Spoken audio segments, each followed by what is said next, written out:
Good afternoon, everyone, and welcome to one of our first in-person interviews.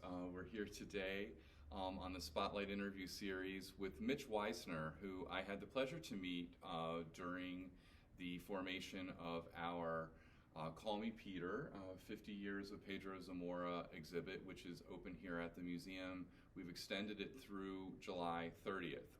So we're very happy to have it here. If you haven't come to see it yet, you really need to check it out. And we're sitting here in front of a sign that Mitch lent us for the exhibition, and we'll be talking more about that. So first off, welcome, Mitch. Thank you. Pleasure to be here. Yeah, thank you. So one of the things that we do on the Spotlight series always to start out, which has been a really interesting thing to see evolve over time, is just starting out trying to ask people, what was your earliest memory of HIV/AIDS? Like, what do you remember from that? Well, I came out in 1980, and 5 minutes later, AIDS came out of the closet.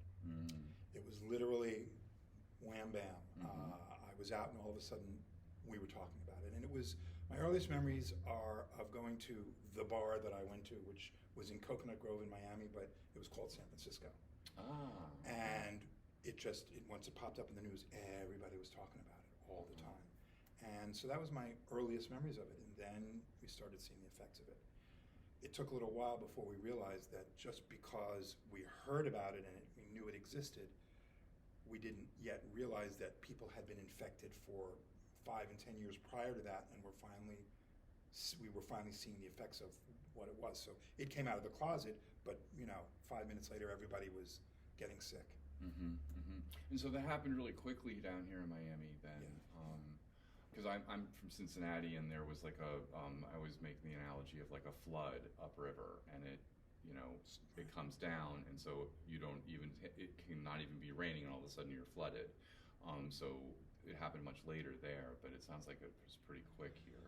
Yeah, Miami, is a very liberal city at the time, still is, I suppose.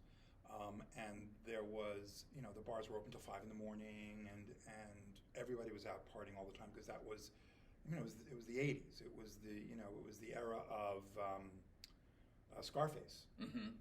And actually, this bar was just down the street from the bar that he was, stationed at all the time. Right. So that was the Miami's reputation anyway, and it just was true. Everybody was having a good time all the time. Right. Sex and drugs and rock and roll. Yeah, and it was before the whole thing of the Renaissance of South Beach, right? Because that came a little bit later on. Yeah. Coconut Grove was where the gay folk hung out then. South Beach hadn't happened yet. Gotcha. So the big thing about this, one of the reasons I wanted to have you come in, the reason we met you, is because you had been active in AIDS activism during those years, and that's how you actually met Pedro Zamora in that. But tell me about getting involved in activism. So you had just come out in 80, 81, we have this thing launch, and people start talking about it. So how did you make that jump into getting involved in activism? So, I grew up in a liberal Jewish household, and it was very much, root for the underdog, help people out, do what you can to make a difference on earth. There's something called tikkun olam, repair the world. And it was something that I always took to heart. I actually grew up fairly traditionally religious, but my religious base was always in the intent to do well, to do good in the world, to be a good person, not necessarily to follow all the teachings and the religious practices. We did that too, but it was much more about what it meant to be a good person on earth. So I started off first going to the gay synagogue, and from there I was at a pride festival, and they handed me a basket of candy and said, stand in front of our booth and hand out candy to the people and try to get them into the booth. So I did that. From there I ended up at the World Congress of Gay and Lesbian Jewish Organizations, which is basically the entire world's gay Jewish groups, United Nations. And from there I started doing more activism. But AIDS activism came later, because because Miami was a party town, it was not an activist town. There was not a lot of stuff. I mean, I would go to women's rights marches and things like that, but eventually AIDS started being so pervasive they couldn't resist, and I was brought to the first meeting of ACT UP. Mm-hmm. People just got together to form ACT UP. And it was a small group. I mean, I think on our best day we had 20 people. And it was like a stalwart group of 10, and the 10 of us would do everything, and we'd get people to pitch in and join us, but basically it was 10 people who held the fort down for a very long time. Wow. So by the time ACT UP started, how old were you at that point? So this was about 1990, give or take a year, so I was 30. I came out when I was 20, this is 10 years later, I was 30. Yeah. And so you found yourself doing this stuff. Well, my partner was HIV positive, and he's the one who brought me to this. He said, we got to do this. He knew about it. He was not a Floridian. He had come down here, and he was enjoying South Beach, because now South Beach was a thing, or beginning. It was really beginning to be a thing. You could still shoot a cannon down Lincoln Road and not hit anybody. It was that sort of empty. But it was starting, and there were restaurants and things were happening, like starting in about 87. He brought me to this meeting, and he really couldn't go to almost any of them because he worked at night. He was a chef in a restaurant. And so that's when our meetings were, and so I sort of did it for him. And it was interesting, and one of my very first meetings I met Peter. Peter was right there in the mix. Right there in the mix, yeah. From the beginning.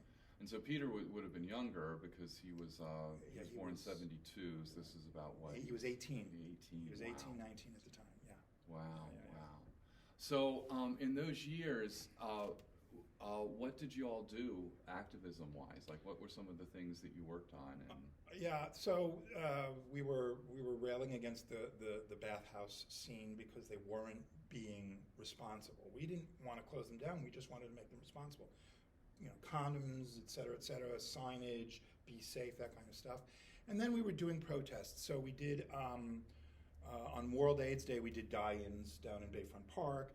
And then at night, we went out and we, before there was a red ribbon pin, I had created a black and pink pin. There were pink pins for breast cancer, but I created this sort of black and pink pin. And we went into the city on World AIDS Day the night before and wrapped like the Metro Rail poles and big buildings with huge versions of these ribbons. I don't mean pins, but I mean ribbons. And we woke up the news thinking it's going to be all over the news the next day, and the news didn't cover it.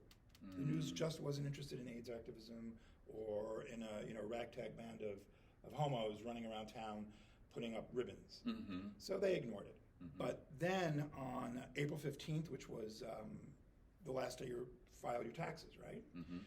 There's a main post office in Miami that people would line up until midnight to drop their tax returns. Yeah. This is before you could do it on the internet. Oh, I remember, yeah. Drop their tax returns in the mailbox and get it postmarked by midnight. Right. So that's what there's some pictures, that's what these pictures up here are.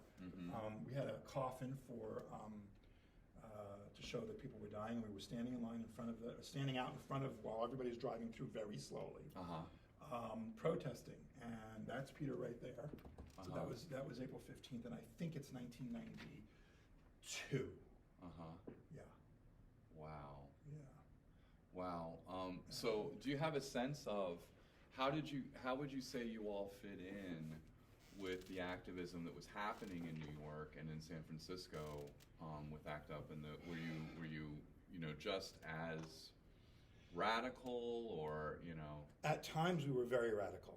We had some members most of whom were people living with AIDS, that really wanted to be radical, and we would support them in whatever events they would do. But I don't think, just by virtue of our numbers, we had the ability to be as radical as they were. Some of them would come, we would get New Yorkers visiting Miami, because that's what happens, and they would come to our meetings, and we'd be inspired by them, and we'd work with them, and then we would join all the ACT UPs or all the AIDS activists in Washington, D.C. for a protest at the White House. But it's different. Miami is different to start with. Everything in Miami is different. But we tried, and we did what we could do. I mean, to have a coffin in front of the post office on tax day is not exactly non-radical. Right. Yeah.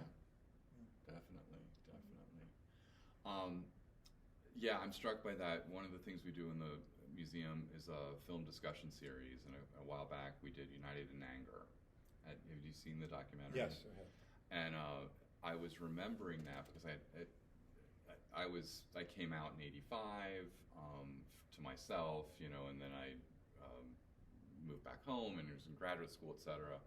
And so I didn't come out to my parents really until 1990. I wasn't that out as a person in general. And I had a partner who died of AIDS in 91. And I just wasn't that involved in it. I was watching what was happening with ACT UP, and I remember being really ambivalent about that. Yeah. When I was that age, you know, and there was this thing with when they went into St. Patrick's Cathedral Yes. in New York. Yes. And when I watched it as an adult, you know, as a full, you know, completely independent 50-something person, watching it, it really made me proud. Yes. But at the time, I wasn't quite there. It's a hard thing to do. You know, I was at NIH for a series of several years. I had volunteered to get an HIV vaccine, preventative vaccine, to see if it worked. Mm-hmm. Not on me, but in general, for the population. And I happened to be there the day that ACT UP came and protested, and I didn't even know what ACT UP was, I don't think, at that moment. I think that was 1989. And all of a sudden, they're outside. I'm inside doing my stuff, and they're outside screaming and yelling. I was like, what's going on? And they told me, and I went out. And I watched sort of from a distance because I wasn't really sure I knew what to do, whether I could join in, whether I should join in, or whether I wanted to join in. But it inspired me, and I came back home, and I was like, wow, this is a really cool thing. And it was like within 3 months that we formed ACT UP Miami after that. That's really an incredible moment. The other movie that's really great that way is How to Survive a Plague, where they show the film when they went into the CDC, you know, and demanded. Yeah. So that was another cool moment. So let's talk about Vaya con Dios, Peter. And that piece. So this is. We have this sort of at the exhibit kind of runs around the corner. We start out with the beginning and kind of an explanation, and it's unbelievable. This Wall Street Journal article of Peter back in 1991, when he was only he would have been 19, I think. Yeah. But so when we kind of end over here, so tell us the story behind this, because I think this is it's such a great thing for us to have. So first of all, you know what always I have a thing with numbers. I'm not into numerology. I just have a thing with numbers. Peter was born on a leap year day, February 29th, and he died on 11/11. Doesn't mean anything to anybody, but they're unique numbers, and that was symbolic of who Peter was. Sure. So about 10 days before he died, I was packing my bags. I knew he was in Miami. I knew he was at Mercy. I knew he was in the hospital. I was packing my bags to go to the National Gay and Lesbian Task Force Creating Change Conference in Dallas the next day, which was Friday, 11/11. And I got a phone call, and I was told, you know, he probably won't make it through the night. And, you know, I was, of course, very sad. It is what it is. You can't do anything about it. So I finished packing, and I was very sad, and I got on the plane. And I was actually speaking on a panel at the task force. 6 months prior, we had put on Stonewall 25, the 25th anniversary commemoration of the Stonewall riots. And I was speaking on a panel there. So I went to the conference, and first afternoon, I'm in the lobby, and who do I bump into who's visiting from somewhere else? But this gentleman, Russell, who I had fixed up with Peter, and they had dated for quite some time. Wow. And so we bonded, and then we hear this noise. We hear this ruckus, this roar, coming from outside the hotel.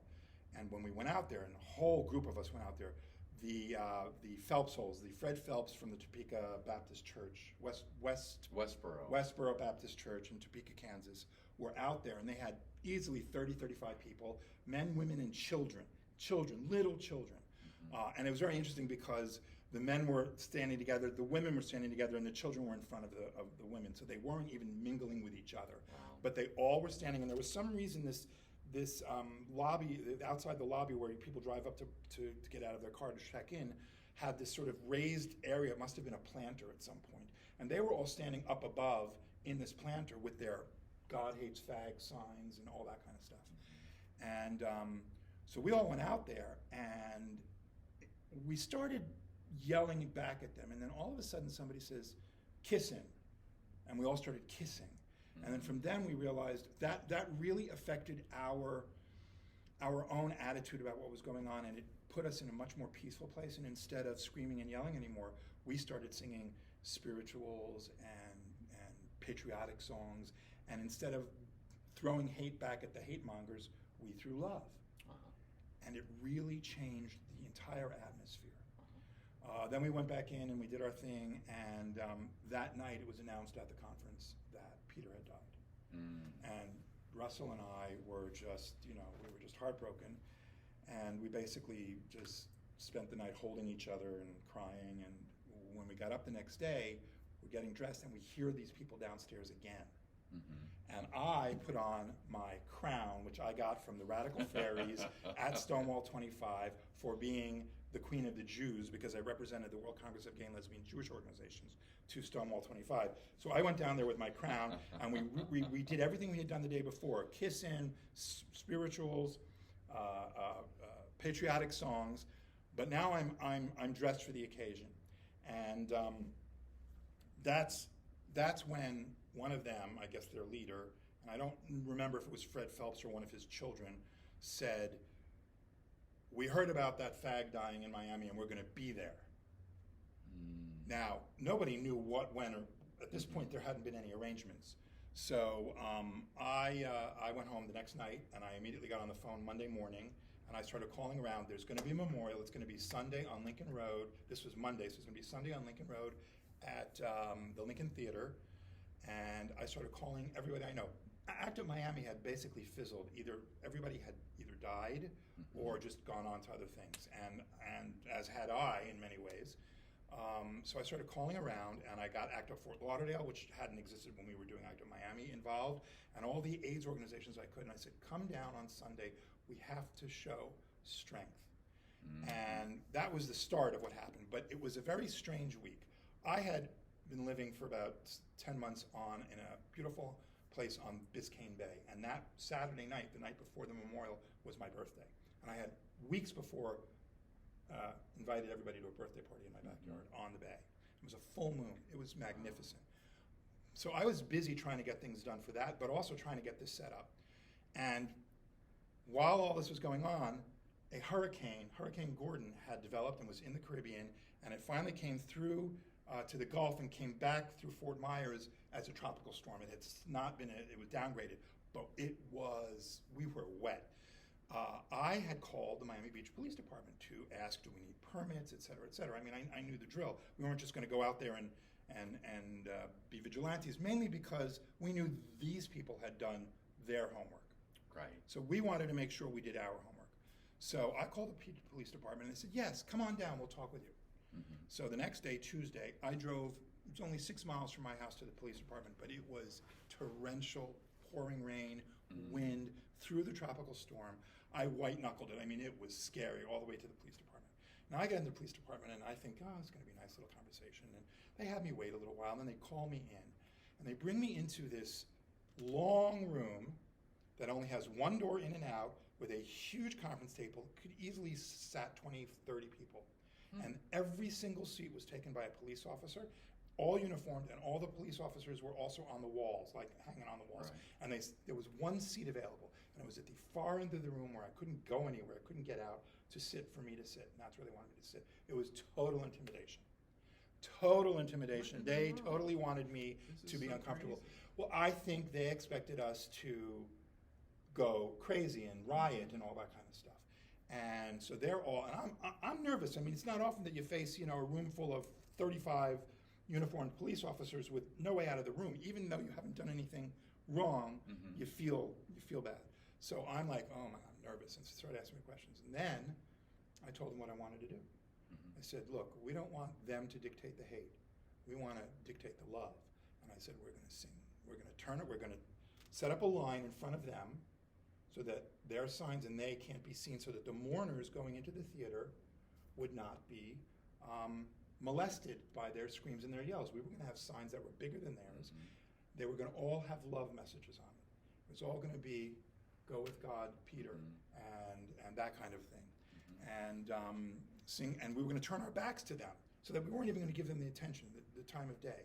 They were going to be screaming behind us. We were going to be facing the mourners and welcoming them into the theater in a very positive way.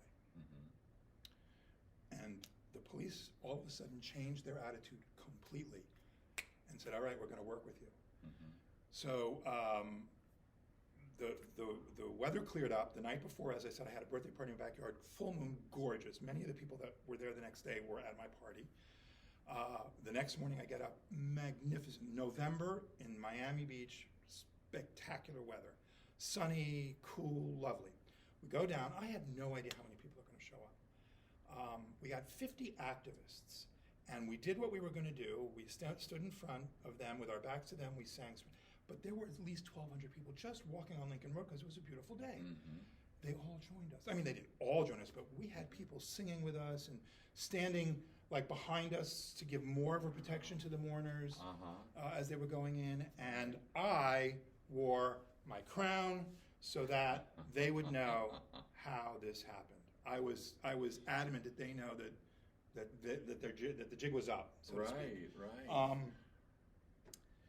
And it was interesting on a lot of fronts, but so we were allowed to have signs. We were not allowed to have sticks holding the signs. They all had to be handheld because they worry about sticks. Right. Same thing with them, except look, you can see they actually have sticks on some of their signs. Like that one has a stick on it. But they wouldn't let us, and they wouldn't let me have a megaphone, an electric one, a battery powered. So we used one of those old Rudy Valley kind, if anybody knows who Rudy Valley is. Just my voice in a big cone. And I was wearing my crown, telling people what to do. Everybody went with it, except one person, a very wonderful man who was another one of our act-uppers, who also was a PWA, and who was a very close friend of Peter's as well. And he was just incensed that these people would come and demean Peter's life, and that they would demean his life as a PWA. And at some point, he just ran up and spit on him, just hocked loogie on him. And the police took him away, but they took him very gently. They kind of knew what was going on. They could see that this was somebody who was just really upset. And since nobody else reacted, it wasn't something that they needed to be forceful about. And they took him away, but they just calmed him down, and that was that.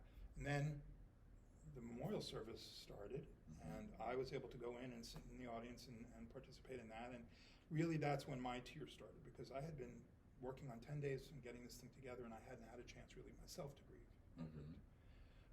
One night right after it happened, and then the floodgates opened, and that's when I participated in the memorial, and I let loose. I let go. Right. What an incredible time. It was 10 days I'll never forget. Yeah. And it was so sad too. Just so sad. He was an incredible person. He treated everybody with love and respect, and he was very funny. He was a very funny guy. And people, you could see it. You could see it when he was on Real World. You could see all those qualities. But they were always there, and I mean, that's just, from the heart, that's who he was. And we lost a lot of people. There are a lot of people in those pictures that are gone. Actually, this is Peter in drag. Yeah, that looks like a fun party. Yeah, that was Halloween, I think, Yeah. 91 or 2. I can't remember. I think I took that picture, which is why I'm not in it, because I'm in another one, in another one of that set. Yeah. Yeah, well, we're very lucky that Millie kept all of the things that Peter himself, I mean, one of the most amazing things about this exhibit is that if we have to list the curators, the number one curator was Peter, because he put together these incredible scrapbooks. He kept all of his thank you letters. We've got one opened to the page where Lois Frankel, when she was still an attorney in a firm up in Palm Beach County, had signed. And there's letters from the White House and different places that he had done speaking and those kinds of things. So the impact is amazing. But really having his handwritten pieces, that's the speech he did for ACT UP in Miami, and seeing, him crossing out words and, I'm going to change this, and understanding his thought process, it really helps you get to know him. So for you, it's eventually you got out of activism and, or shifted into something else. So how did that happen? Yeah. First of all, let me just say, he was also very humble. You didn't know he was doing this. You didn't know he was keeping these things, even talking about who he was and what he was doing. It wasn't about that for him, because it wasn't about that. He was just doing what his life told him to do. And that's it. I always say, after I did the March on Washington in '93, I organized. I was on the organizing committees for that and Stonewall 25. and then I had been with ACT UP, and I was burnt out. I was just burnt out. And I always say I became an activist in recovery. That isn't exactly true, but that is that is how I like people to think of it. My parents, totally independent of me, started an AIDS fundraising organization because they were in the design industry, and so many of the people that they knew and loved and worked with and had worked for them were getting sick and dying. And my mother had found a beautiful enamel red ribbon pin with a gold border and a gold heart cutout, with a gold border on it. And she just found out who was selling them and just bought up tons and tons of them, and then called in all of her friends in the design community and other people and said, just go out and sell these, $15 each. Just sell them, bring the money back. We'll give you, 10. You bring back $150, and other than paying for the pins, we're just going to give the money away in grants. But my parents, God bless them, didn't know the first thing about this and how to do a 401c3 or how to run a fundraising organization. They had participated in others, but they were sort of like low man on the totem pole, which is what they liked. They weren't looking to steal anybody's thunder or to be leadership. So they came to me. They said, you know about ASOs, you know about 401c3s and fundraising, and would you run this for us? And they called all the people in that were selling the pins for them, and they said, how do you feel? And they all said, yes, yes, yes. And I ended up running that organization for many, many years. I ended up hearing about this bike ride out in California, the California AIDS ride. Went and saw it, rode in it, brought it back to Miami, and we had 7 years of fundraising bike rides in Miami. In South Florida, it was really from Orlando to Miami.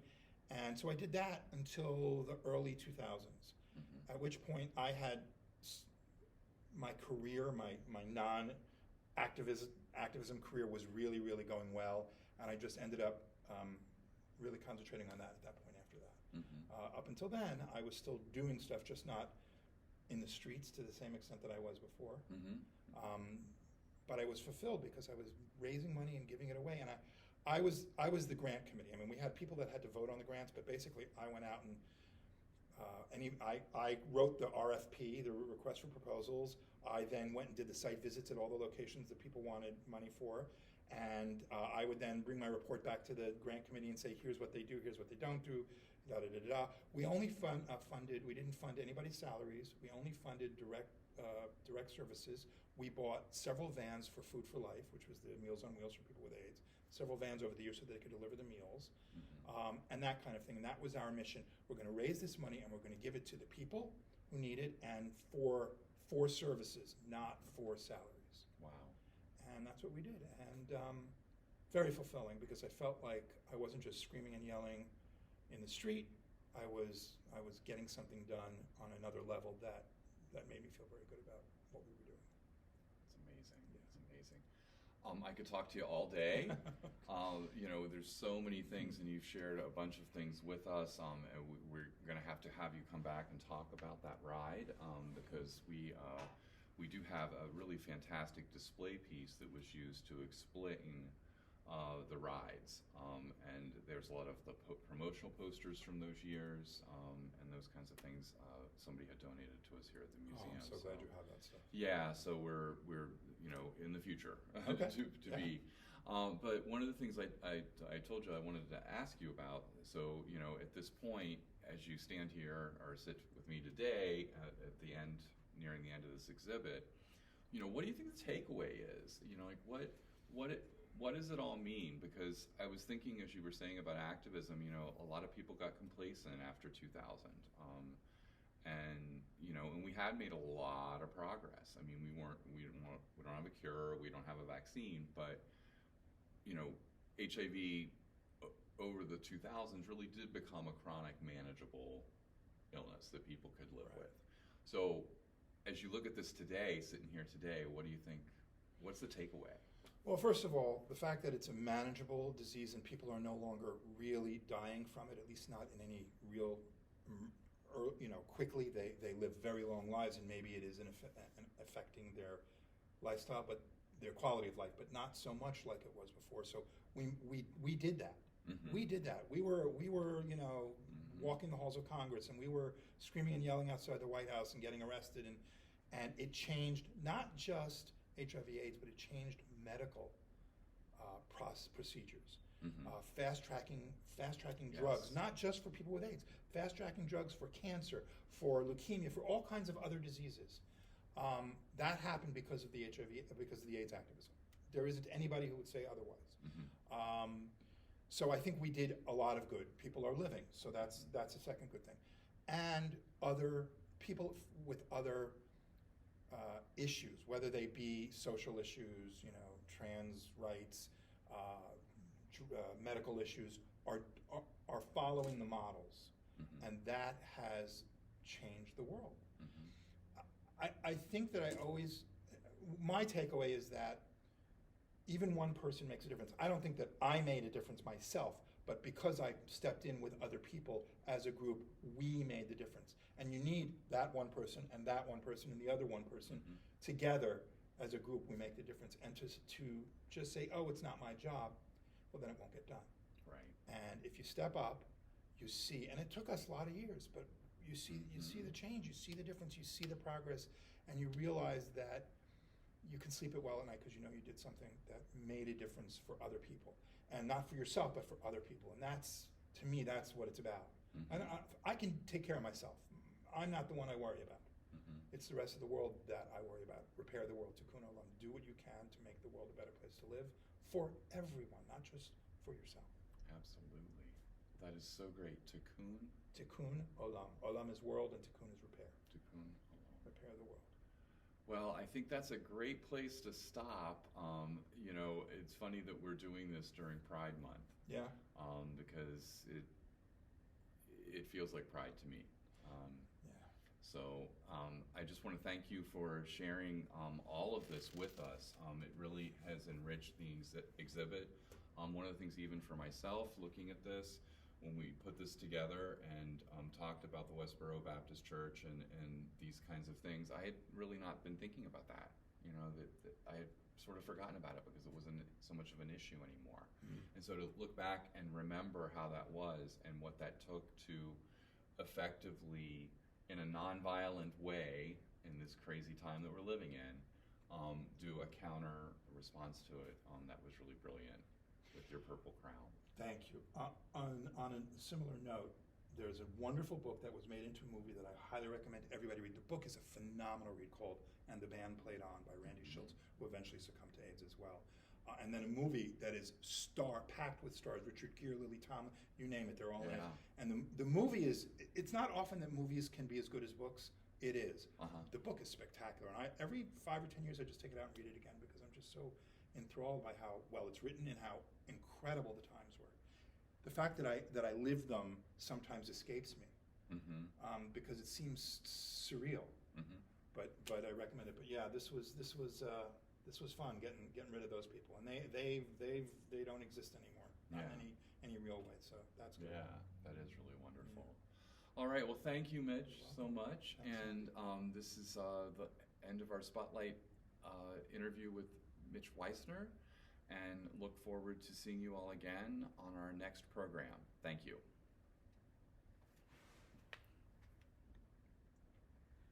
Yeah, what happened there? That went off.